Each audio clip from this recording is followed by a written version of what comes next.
selama ini saya tidak pernah sekalipun menyatakan akan ikut dalam kontestasi pemilu. Saya juga tidak pernah berkampanye, memasang spanduk dan lain-lain. Baru kali inilah yang pertama kali saya menyatakan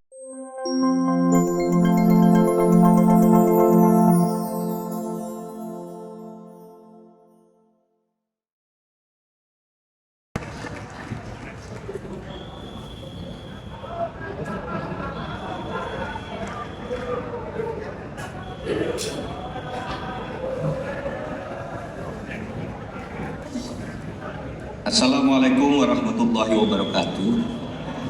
Salam sejahtera, Om Swastiastu, Namo Buddhaya, salam kebajikan. Alhamdulillahirabbil alamin. Assalatu wassalamu ala asyrofil anbiya wal mursalin Sayyidina Muhammadin wa ala alihi washabbihi ajmain. Amin amma ba'du. Terima kasih kepada yang terhormat Ketua Umum PDI Perjuangan, Presiden kelima Republik Indonesia, Ibu Profesor Hajah Megawati Soekarno Putri, kepada pelaksana tugas Ketua Umum Partai Persatuan Pembangunan Haji Mardiono, Ketua Umum Partai Hati Nurani Rakyat Bapak Dr. Haji Usman Sabtaudang, Ketua Umum Perindo Bapak Haritano Sudibyo, atas kepercayaan yang diberikan kepada saya untuk mendampingi calon presiden Bapak Haji Ganjar Pranowo sebagai calon presiden. Adalah kehormatan dan kebanggaan. Saya diberi amanah mengemban tanggung jawab yang besar dan mulia bersama Mas Ganjar, meneruskan cita-cita Bung Karno dan para pendiri negara lainnya untuk mewujudkan masyarakat Indonesia yang adil, makmur dan sejahtera. Bung Karno dan Bung Hatta telah mengantarkan bangsa Indonesia ke pintu gerbang emas kemerdekaan Republik Indonesia. Mas Ganjar dan saya bersama-sama seluruh rakyat Indonesia akan melanjutkan upaya mewujudkan cita-cita menuju Indonesia emas tahun 2045. Cita-cita Indonesia menjadi bangsa yang maju, adil dan beradab dalam rangka menyongsong Indonesia Emas tahun 2045 akan terwujud jika kita memenuhi sejumlah syarat, yakni ideologi bangsanya kokoh, ekonominya baik, hukum dan keadilannya ditegakkan, politiknya demokratis, budaya gotong royongnya hidup, serta mengedepankan persaudaraan. Jika penegakan hukum dilakukan dengan benar, maka setengah masalah dari bangsa ini insya Allah tuntas. Kalau hukumnya bagus, maka segala aspek kehidupan masyarakat akan bagus juga. Misalnya di bidang sosial, politik, budaya, pertahanan, keamanan, dan ekonominya. Prioritas pemberantasan korupsi, kepastian hukum, dan konsistensi dalam implementasi penegakannya, memberi jaminan bagi investasi dan pembangunan ekonomi, serta memberi perlindungan kepada masyarakat. Dalam pembangunan politik, negara kita menganut demokrasi, di mana kekuasaan berada di tangan rakyat. Dalam implementasinya, demokrasi membutuhkan nomokrasi. Demokrasi adalah kedaulatan rakyat, sedangkan nomokrasi adalah kedaulatan hukum. Demokrasi tanpa nomokrasi akan anarkis, sementara nomokrasi tanpa demokrasi akan sewenang-wenang, sehingga keduanya harus berjalan seiring dan seimbang. Demokrasi menghargai perbedaan, dan perbedaan itu adalah fitrah, ciptaan Tuhan. Perbedaan di antara manusia, baik ras, suku maupun agama, itu karena diciptakan dan dikehendaki oleh Tuhan sendiri.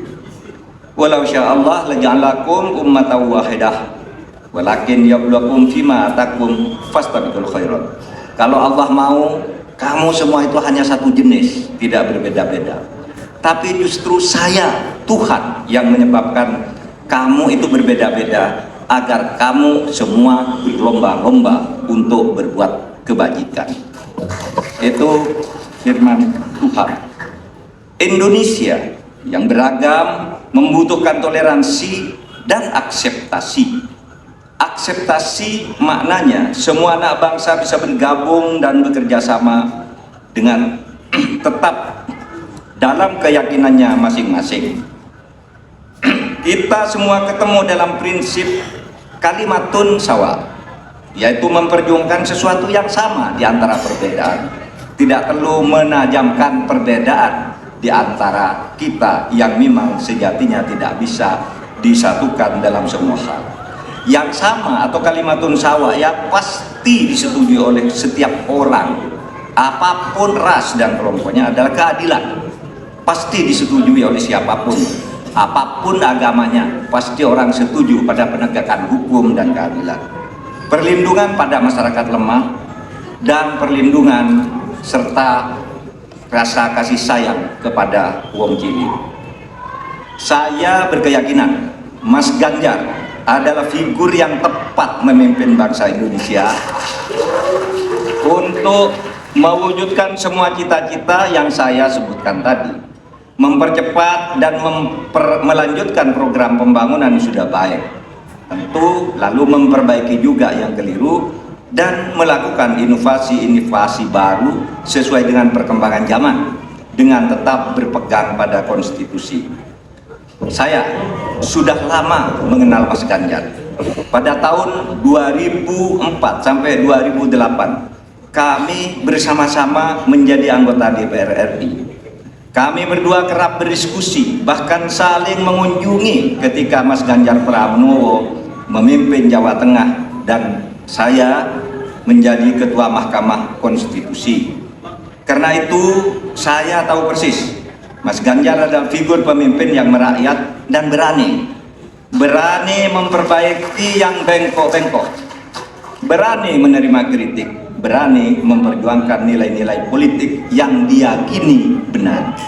Saya tahu juga Mas Ganjar adalah dari keluarga muslim yang taat, yang selalu berkomitmen menjalankan amanah yang diberikan kepadanya, amanat dari orang tuanya, amanat dari partainya, dan terutama amanat dari rakyat. Terakhir, Bapak Ibu sekalian, saat ini saya mengemban amanat sebagai Menko Polhukam Republik Indonesia yang tugasnya antara lain memastikan pemilu berjalan lancar dengan aman. Karena tugas saya itu, maka selama ini saya tidak pernah sekalipun menyatakan akan ikut dalam kontestasi pemilu. Saya juga tidak pernah berkampanye, memasang spanduk dan lain-lain. Baru kali inilah yang pertama kali saya menyatakan bersedia menjadi calon wakil presiden Republik Indonesia karena amanah yang sudah diberikan oleh Ibu Megawati tadi bersama para pimpinan partai disaksikan oleh kita semua.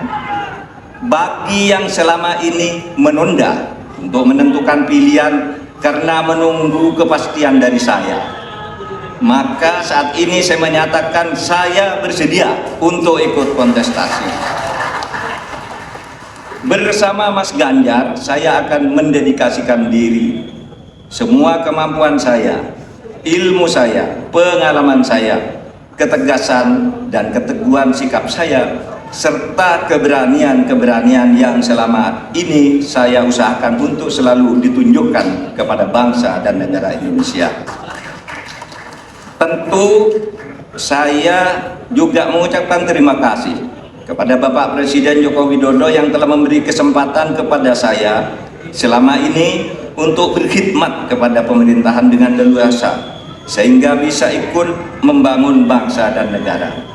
Insya Allah dengan ridho Allah Subhanahu wa Ta'ala, langkah kita dalam mewujudkan Indonesia sejahtera lahir batin, adil dan makmur akan mendapatkan jalannya. Qabul.